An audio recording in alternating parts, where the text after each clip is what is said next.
రావట్లేదు అన్న అన్న చెప్పన్నా. ఆంధ్రప్రదేశ్ రాజకీయాల గురించి వైఎస్ జగన్మోహన్ రెడ్డి గారు బ్రహ్మానందం కన్నా దిగజారిపోయారు అని ప్రజలు అనుకుంటున్నారు. దాని గురించి మీ అభిప్రాయం ఏంటన్నా? అది తప్పుడు ఆలోచన. జగన్మోహన్ రెడ్డి నిర్ణయం తీసుకుని చాలా మంచి నిర్ణయము, చాలా మంచి నిర్ణయం తీసుకున్నాడు జగన్మోహన్ రెడ్డి గారు. ఇప్పుడు ఆంధ్రప్రదేశ్లోట అమరావతి అనేది పెద్ద చెరువు. ఆ చెరువులో అమరావతి కట్టడము అది మనందరికీ సాధ్యం కాదు. ఈవేళ జగన్మోహన్ రెడ్డి గారు మాల్గాన్ అని ఒక నిర్ణయం తీసుకుంటారు. మాల్గాన్ అనేది ఆల్రెడీ డెవలప్మెంట్ ఇన్ ఏరియా. అలాంటి డెవలప్మెంట్ ఏరియాను పక్కన పెట్టేసి అమరావతి అనేది తీసుకోవడము ఒక కులంకి సంబంధించిన తప్ప వేరే వాళ్ళకి అది సాధ్యం కాని పని. ఓకే, వైఎస్ జగన్మోహన్ రెడ్డి గారు 5 ఏళ్ళ అధికారంలో ఉన్నప్పుడు ఎర్రగడ్డ ఆసుపత్రులు ఏమైనా మాత్రలు మింగారా? అప్పుడు ఈ మావికని గుర్తు రాలేదా? అప్పుడు 3 రాజధానులు మూడు రాజధానులు ఉండాలి, 3 అక్కడ ఒకటి ఇక్కడ ఒకటి ఇక్కడ ఒకటి అని చెప్పి ఈ రోజు ఎందుకు మావికని పేరెత్తుతున్నారు? ఆ రోజు ఎందుకు ఎత్తట్లేదు? ఓకే, ఆ రోజు 3 రాజధానులు అనేది ఆల్రెడీ ఇప్పుడు మన ఆంధ్రప్రదేశ్ హైదరాబాదు అనేది ఒక మాట. ఇప్పుడు మనం కలిసి ఉన్నప్పుడు మన ఆంధ్ర రాష్ట్రంలో పెద్దది ఏది హైదరాబాద్ ఒకటి, వైజాగ్ ఒకటి, ఏది మన చిత్తూరు ఒకటి, ఆ తర్వాత విజయవాడ ఒకటి. ఆ 3 ఉండేది పక్కన పెట్టి హైదరాబాద్ అనేది వాళ్ళు తీసుకుంటారు. ఆ తర్వాత వైజాగ్ ఎందుకు రాజధాని పెట్టలేపనరు? వీళ్ళు వైజాగ్ ఎందుకు రాజధానిని పెట్టలేపనరు? వైజాగ్ ఆల్రెడీ హైదరాబాద్తో సమానం ఉంది కదా, హైదరాబాద్కి మించిన వైజాగ్ ఉంది కదా, ఎందుకు పెట్టలేపనరు? ఒక కులం కోసం ఆయన ఆ నిర్ణయం తీసుకున్నారు అంతే. అమరావతిలో రాజకీయ వ్యవస్థ తీసుకొచ్చిందే జగన్మోహన్ రెడ్డి గారు అని చెప్పి ప్రతి ఒక్కరు మాట్లాడుతున్నారు. కుల రాజకీయ వ్యవస్థ తీసుకొచ్చింది, లేవనెత్తిందే జగన్మోహన్ రెడ్డి గారు అని చెప్పి చాలా మంది మాట్లాడుతున్నారు. దీనిపై మీరేమన్నారు? జగన్మోహన్ రెడ్డి కానీ రాజశేఖర రెడ్డి కానీ కులం అనేది ఎప్పుడూ లేదు. అప్పుడు ఆయన రెడ్డి, మా ఎస్టీ, మా బీసీ, మా ఎస్టీ, మా బీసీ అని ఎందుకు అన్నాడు? మా రెడ్డి అని ఎందుకు అనలేదు ఆయన? రెడ్డే కదా, క్రిస్టియన్స్ అయినా రెడ్డే కదా. అలాగే ఎలాగవుద్దన్నా? అది తప్పన్నదే, అది రెడ్డే. ఇప్పుడు ఎందుకో మరి ఇప్పుడు టీడీపీ వాళ్ళు కూడా జగన్మోహన్ రెడ్డి అంతా అంటే తప్ప ఆ క్రిస్టియన్స్ అని ఎందుకు అనట్లేదు? చెప్పుకోవట్లేదు. ఎందుకు అనట్లేదు టీడీపీ వాళ్ళు? క్రిస్టియన్స్ జగన్మోహన్ రెడ్డి అంతా అంటారు. ఆయన ఎప్పుడు కుల మతాలు ఎప్పుడూ తీసుకోలేదు. ఆయన జస్ట్ మనందరం బాగుండాలా, అందరిలో మనం బాగుండాలా అనేది జగన్మోహన్ రెడ్డి కులాలు తీసుకోవట్లేదు అన్నావు, నువ్వే అన్నావు కదా అమరావతి మొత్తం కమ్మ కులం అని. మరి జగన్మోహన్ రెడ్డి కదా ఆ మాట అంది. అంటే అక్కడ రెడ్లు లేరా, కాపులు లేరా, ఎస్టీలు లేరా, బీసీలు లేరా? మరి అన్నా అది ఓన్లీ అమరావతి అనేది అమరావతి కమరావతి అని రాజ్యసభలో చెప్పింది రేణుకా చౌదరి. మరి దాని గురించి అమరావతి అనురా కమరావతి అనురా, మరి దానికోసం ఏంటన్నా దాని గురించి మాట్లాడన్నా? అంటే మేము హిందువులమే అమరావతి కమరావతి జగన్మోహన్ రెడ్డి పేరు అన్నా ఏమన్నా మావి గన్ అన్నాడు.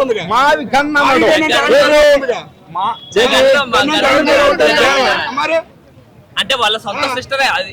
ఒకసారి ఇచ్చోండి, షర్మిలా గారు ఏమన్నారంటే మా అన్న పేరు లోపల జగన్ లోపల గన్నని పెట్టారని చెప్పి అన్నారు. దానికి మీరేం చెప్తారు అన్నా? ఏంటి జగన్మోహన్ రెడ్డి ఏం చెప్పాడు? 3 ప్రాంతాలు వాళ్ళ చెల్లి ఏం చెప్పింది అది చెప్పండి.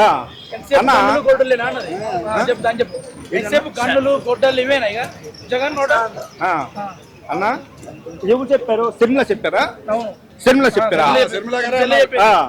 షర్మిలా గారు ఏమైనా చెప్తారని. ఎందుకంటే చంద్రబాబు నాయుడు గారితో తిరిగిన వాళ్ళు ఏమైనా చెప్తారన్నా? చంద్రబాబు నాయుడుతో మాట్లాడిన వాళ్ళు ఏమైనా చెప్తారన్నా? చంద్రబాబు నాయుడుతో తిరిగిన వాళ్ళు ఏమైనా చెప్తారు?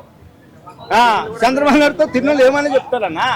చంద్రబాబు నాయుడుతో తిరిగిన అదే పార్టీలో ఉన్నారు కదా. చంద్రబాబు నాయుడుతో తిరిగినందుకు చంద్రబాబు నాయుడు చెప్పిండా ఎల్లో శారీ కట్టుకుని రమ్మని చెప్పిండా అన్నా? చెప్పిండా జగన్మోహన్ రెడ్డి పార్టీలో ఉన్న వాళ్ళందరికీ బ్లూ చీర కట్టుకుని మా పార్టీకి ఆపించుకున్నాను అన్న. జగన్ ఆపోజిట్ వాళ్ళు మొత్తం టీడీపీ అని చెప్పరాదు అన్న. జగన్ కి ఎవరైతే ఆపోజిట్ మాట్లాడుతున్నారో అంత పక్క టీడీపీ. చంద్రబాబు నాయుడు బరాబర్ గొప్పోడే, చంద్రబాబు నాయుడు గొప్పోడని మీ జగన్మోహన్ రెడ్డి చెప్తాడు. ఎందుకు ఇప్పుడు బీజేపీని నడిపించేది చంద్రబాబు నాయుడు అని మీ జగన్మోహన్ రెడ్డి చెప్పినాడు. కాంగ్రెస్ ను పైనుంచి నడిపించే చంద్రబాబు నాయుడు అని చెప్పి మీ జగన్మోహన్ రెడ్డి వాస్తవం అన్నాడు. అది. ఇంక ఇన్ని మాట్లాడినప్పుడు చంద్రబాబు నాయుడు డిఫైన్ చేయడం ఎందుకు మీ జగన్మోహన్ రెడ్డి? అవునా? చేత కాదని పక్కన కూర్చోవచ్చు కదా. ఇప్పుడు ఇంకెందుకు ఇన్ని మాటలు జగన్మోహన్ రెడ్డి మాట్లాడు? రెండు పార్టీలు జగన్మోహన్ రెడ్డి భారతదేశాన్ని లీడ్ చేసే రెండు పార్టీలను ఆ రోజు టీడీపీ అండ్ కాంగ్రెస్ పార్టీ కాదా? జగన్మోహన్ రెడ్డి అరెస్ట్ ఆ రోజు టీడీపీ అండ్ కాంగ్రెస్ పార్టీ కాదా? ఈ రోజు అన్న ఒక్క మాట చెప్తా, ఆ విధంగా నువ్వు అడిగావు కదా ప్రశ్న. ఒక రోజు వచ్చామా పాచిపోని లడ్డులు అనుకొని పవన్ కళ్యాణ్ అదే నరేంద్ర మోడీ కాలు పట్టుకునే వ్యక్తి ఏదే మా వైజాగ్ వచ్చినప్పుడు అమిత్ షా గారు వస్తే తిరుపతి మా తిరుపతి దేవస్థానం వచ్చినప్పుడు అన్న అవన్నీ ఉన్నావన్నా మీరు చేయండి. నల్ల బ్యానర్లు ఎగరేసి అమిత్ షా వచ్చాడు ఇది అనేది ఇది చంద్రబాబు నాయుడు కదా. ఏందన్నా రాజకీయం అంటే ఇదేనా? ఈ రాజకీయం ఇలాంటి రాజకీయ నాయకులు అన్నా మనం ఏదైనా ఉంటే చెప్పండి. 73 కోట్లు పెట్టేసి ఎగ్ పఫ్లు తినడం రాజకీయమేనా అన్నా? 73 కోట్లతో ఎగ్ పఫ్లు తినడం రాజకీయమా? 73 కోట్లు ఎవరన్నా ఎగ్ పఫ్లు తింటారా? ఎవరు 73 కోట్లు పవన్ కళ్యాణ్ తిన్నాడా? జగన్ అన్న చెప్పండి. దీనికి 73 కోట్లు పెట్టి ఎవరన్నా ఎగ్ పఫ్లు తింటారా? ఏమి చెప్తాను. ఎవరు తిన్నారు? ఎవరు? జగన్ ప్రభుత్వం. జగన్ ప్రభుత్వం. అది తప్పన్నది. అది ఆంధ్రజ్యోతి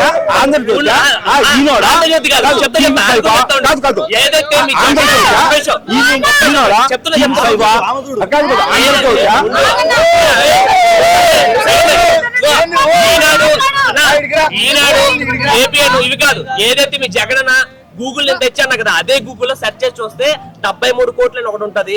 500 కోట్ల కేసు నాంపల్లిలో ఒకటి నడుస్తుంది. నువ్వు సైడ్ వేసిపోయి ఇప్పుడు ఒక 500 కోట్లు సెక్యూరిటీ గార్డ్ దీనికోసం చెప్పి అదొక కేసు. 1300 నుంచి 1400 కోట్లకి ఏది కలర్లు వేసారు వాళ్ళ పార్టీ కలర్ స్కూల్ ప్రభుత్వాలకి వీటన్నిటికీ.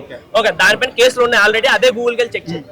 ఈవేళ జనసేన ఈవేళ ఇది చూసావా? ఈ ఫుడ్ పార్క్ జనసేన కోసం ఏది మొత్తం అంతా వేస్తాను చూసినావా? ఆ రోజు వచ్చామా జగన్మోహన్ రెడ్డి ఫుడ్ పార్క్ లో వేసినంత మాత్రంగా తప్పు పట్టిన వాళ్ళు నీ అమ్మ మొగుడు సుమ్మా అని చంద్రబాబు నాయుడు అడిగినాడు. ఈ రోజు జనసేన ఫుడ్ పార్క్ లో వేస్తాను. మరి వాడి అమ్మ మీరు అన్నారు కదా వాడి అమ్మ మూడు సొమ్ము అని. ఎవడు అమ్మ మూడు సొమ్ము? అదే నేను మాట్లాడు తప్పది ఎందుకు వచ్చింది? ఆ రోజు మాట్లాడిన జగన్మోహన్ రెడ్డి వేసి ఫుడ్ పార్క్ లో వేసింది ఆడి అమ్మ మొగుడు సొమ్మేస్తాడా అన్నాడు. ఫుడ్ పార్క్ లో ఈ రోజు ఈవేళ జనసేన వాళ్ళు వేసిన ఫుడ్ పార్క్ లో రోడ్లంట జనసేన కామెంట్లు పెడతారు. మరి ఆడి అమ్మ మూడు సొమ్మేస్తాను రా. అయితే ఒకటి అంటే వాళ్ళ అమ్మ ఊడ్చమని పక్కన అయితే ఇక్కడ ఏదైతే ఇక్కడ ఫ్యాన్స్ వచ్చారు జగన్ ఫ్యాన్స్ వాళ్ళేమన్నా అంటే పైన పవన్ కళ్యాణ్ మాత్రం పైన రోడ్లు కింద కాంక్రీట్ మా వైఎస్పీ వేసారని చెప్పారు. అది మరి ఇప్పుడు కాంక్రీట్ వేసిన వాళ్ళు ఎవరు? జగన్మోహన్ రెడ్డి. ఆ ఏరియాలో పోలేదని చెప్పాలంటున్నారు. అక్కడున్న దళితులే ఏమని చెప్తారంటే ఇప్పుడు దాకా ఏ పొలిటీషియన్ రాలేదని చెప్తున్నారు. చెప్పులు ఇచ్చినోడు, కరెంట్ ఇచ్చినోడు, ఫుడ్ పెట్టినోడు, వాటర్ ఇళ్ళ చేసినోడు, రోడ్లు పెట్టినోడు అన్ని పవన్ కళ్యాణ్ కారణము. మరి జగన్ ఇన్ని రోజులు నేను ఎస్టీ ఎస్సీ అందరు సామాజిక వర్గానికి చెందినవాడిని అని చెప్పినాడు. అధికారంలో లేనోడు గురించి ఎందుకన్నా ఉన్నోడు గురించి మాట్లాడమనన్నా.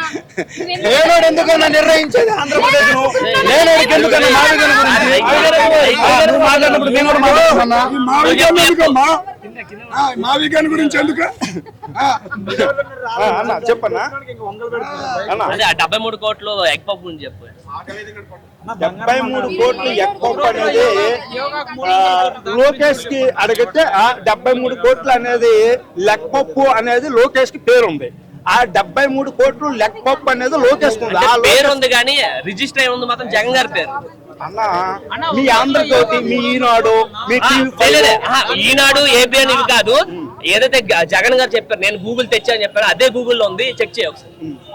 దానికి ఏం చెప్తారు? ఏందా గూగులే తప్పు రాస్తుంది, మేమే రైటు అంతే. కానీ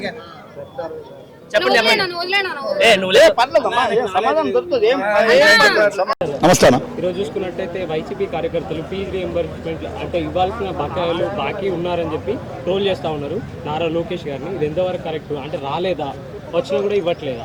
మేము అడుగుతుంది అదే కదన్నా. ఏం బకాయిలు ఉండయో ఏముండయో, మీ పార్టీ వాళ్ళు ఏమయ్యారు, మీరు గెలిపించుకున్న 11 మంది ఎమ్మెల్యేలు ఏమయ్యారు, ఓడిపోయిన బాబా అనేవాళ్ళు ఏమయ్యారు, వాళ్ళు వచ్చి అడగచ్చు కదా. మాజీ మంత్రి ఎవరైనా 2 సంవత్సరాలు ఒకటే, 2 సంవత్సరాలు బొత్స సత్యనారాయణ నోట్లోంచి మాట రాదు, ఆయన చేశాడు. ఆయన అసెంబ్లీకి వచ్చాడు కదా, అసెంబ్లీలో అడగచ్చు కదా. మరి అంటాడు, ఏం మాట్లాడుతున్నాడో అర్థం కాదు. మన రీసెంట్గా ప్రెస్ ముందు కూర్చుని ఏడిపేడ్చాడు. ఒకప్పుడు జగన్ తిట్టాడు అసెంబ్లీ సాక్షిగా, మరి ఇప్పుడు ఆయనేమో బాబా అంటున్నాడు. ఏం మాటలు మాట్లాడుతున్నాడు ఏందో అర్థం కావట్లా. వైసీపీ వాళ్ళు ఇప్పటికైనా మారకపోతే చాలా ఇబ్బంది పడతారు. ఫీజుల గురించి వాటి గురించి మీరు అసలు అడిగే అక్కాడుందా మీకు? అసెంబ్లీకే రావట్లేదు. మరి మీరు బయటకు వచ్చి మీరు కార్యకర్తలు మీరు మాట్లాడుతున్నారు, ఎవరు పట్టించుకుంటారు? ఓరికే సోషల్ మీడియా ఒకటి ఉందని చెప్పేసి లబోదిబో అంటాం తప్ప ఎటువంటి ప్రయోజనం అనేది లేదని నేను అనుకుంటాను. అంటే ప్రైవేట్ స్కూళ్ళు ఏవైతే ఉన్నాయో వాళ్ళు విద్యార్థులకి ఇప్పుడు ఫీజులు కడతారా, లేదంటే కట్టకపోతే దాంతో పాటు ఏవైతే ఇంట్రెస్ట్ రేట్ ఉంటాయి కదా అది కూడా కలిపి కడతా అని చెప్పి బెదిరిస్తున్నారు తల్లిదండ్రులని. సో దాని ప్రకారం వాళ్ళు అడుగుతున్నాయి ఏమంటే నారా లోకేష్ ఏం చేస్తున్నాడు ఇవన్నీ ఇన్ని జరుగుతుంటాయి. నువ్వు అంత కరెక్టే అన్న, పథకంగా మాట్లాడాలి కదా. నీకు ఎప్పుడు నుంచి పెండింగ్ ఉండవు. జగన్మోహన్ రెడ్డి గారు పెట్టిన పెండింగ్లు మొత్తం తీర్చారా లేదా? మరి అట్లాగే ఇప్పుడు కూడా ఉంటుంది. ఓ 4 నెలలు 3 నెలలు అయ్యిద్ది. మేనేజ్మెంట్ ఎవరు బెదిరిస్తున్నారో వాళ్ళు ముందు బయట తీసుకొచ్చి పెట్టు, సోషల్ మీడియాలో ముందు పెట్టు. ఎవరు అంత భయపెట్టేవాళ్ళు భయపడేవాళ్ళు ఈ కాలంలో ఎవరు లేరన్న, అది నేను అంటాను.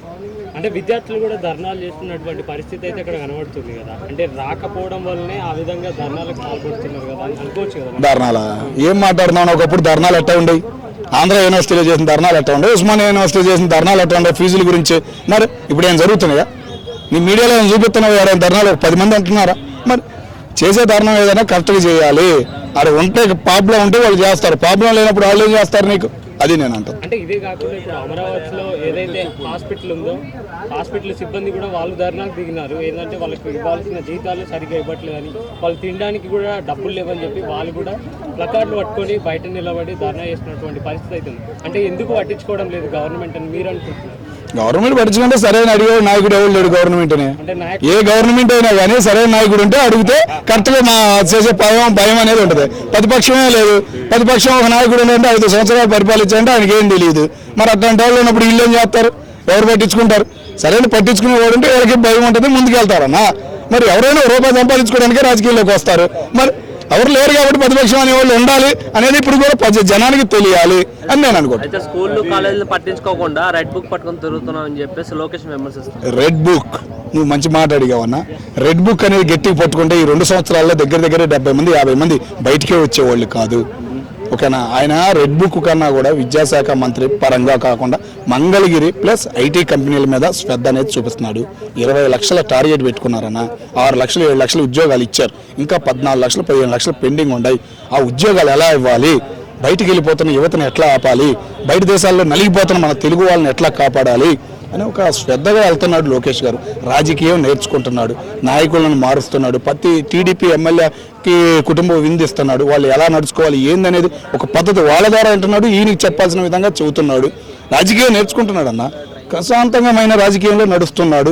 ఎటువంటి సొల్లు మాటలు ఎటువంటి మాట్లాడకుండా. ఇక ఎగిరే పందులు ఉంటారు కదా, ఆ పందుల గురించి మనం మాట్లాడాలి అక్కర్లా. వాళ్ళ పోలీసులే చూసుకుంటున్నారు వాళ్ళ పని. రెడ్ బుక్కి వాళ్ళకి సంబంధం అనేది లేదు. అంటే అడిగేవారు లేకపోతే ప్రభుత్వం పనిచేయకుండా అట్లా సోమరితనంగా వ్యవహరిస్తుంది. మరి అంతే కదన్నా, ఏ ప్రభుత్వం అయినా అంతే. ఈ ప్రభుత్వం కాదు, ఆ ప్రభుత్వం కాదు. 11 మంది ఉన్నా 10 మంది ఉన్నా అసెంబ్లీకి వచ్చి అడుగు గట్టిగా మరి గ్యాస్ ఇవ్వాలా అని 6 రోజులు స్ట్రైకులు చేశారు. గ్యాస్ పడింది కదా, గ్యాస్ 3 బండ్లు పడుతుంది కదా. అట్లాగే ఇంకా మిగతా సూపర్ 6 పెండింగ్ ఉండే వీళ్ళు అడుగుతున్నారా? నిరుద్యోగం పచ్చం ఉంది, మహిళలకు 1500 అన్నారు. ఎవరైనా అడుగుతున్నారా? ఎవరు మాట్లాడు? రాజా అంటే అమరావతిలో పెడుతున్నారు 2 లక్షల కోట్లు కేంద్రం ఇచ్చిందంట, ఇక్కడ పెడుతున్నారంట. ఏం మాట్లాడుతున్నారో వాళ్ళకి అర్థం కావట్లేదు. అమరావతి అంటే చుట్టూ ఉన్న 5 జిల్లాలు బాగుపడుతుందనే జ్ఞానం కూడా వాళ్ళకి రావట్లేదంటే ఇక మనం ఏం చెబుతాం చెప్పు. ఓకే. ఈ వీడియో కనుక మీకు నచ్చినట్లయితే లైక్ చేయండి, షేర్ చేయండి. మరిన్ని వీడియోస్ కోసం మా ఛానల్ని సబ్స్క్రైబ్ చేయండి. మీ అభిప్రాయాలు మాకు కామెంట్స్ రూపంలో చెప్పండి. మరిన్ని వీడియోస్ కోసం మా ఛానల్ని సబ్స్క్రైబ్ చేయండి.